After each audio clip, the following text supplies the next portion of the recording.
Fears are growing that Indonesia is planning a major military assault in its Papua province. The country's top intelligence official in the province was killed last month by the West Papua National Liberation Army.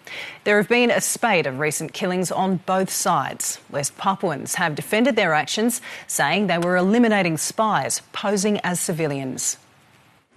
Pinned down under fire in the highlands of Indonesia's Papua province. Indonesian forces on the hunt for the West Papuan National Liberation Army in their mountain stronghold.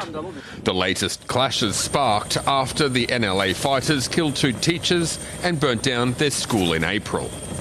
Those declared words so that because the words identified as spy by the Indonesian military and police. A claim denied by the government. Indonesian outrage peaked when West Papuan fighters claimed their biggest kill in the 50-year-long fight for independence. National Intelligence Agency Chief Major General Dani shot while investigating the teachers' deaths.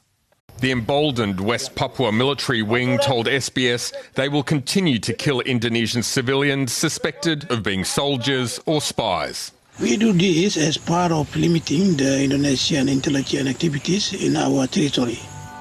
Indonesian President Joko Widodo ordering an immediate military crackdown in the remote eastern province. The West Papuan political wing in exile fears the start of an all-out conflict. This is really concern me, and I alert the world. This is real war are going to happen in West Papua.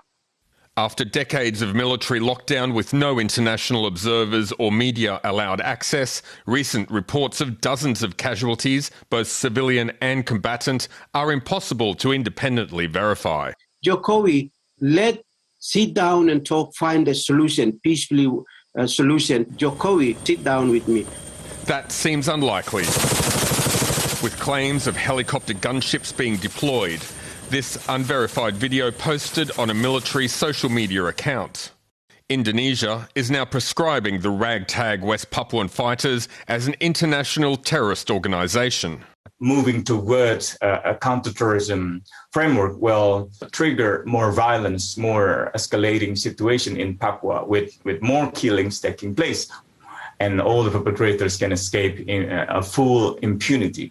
Estimated killed in this long-running conflict, hundreds of thousands of Papuans and many hundreds of Indonesian soldiers. Human rights violation committed by the military or by the non-state actors such as Free Papuan Movement must be brought into court. The West Papuan political leadership rejecting the terrorist label. This is the humanitarian crisis committed by Indonesia.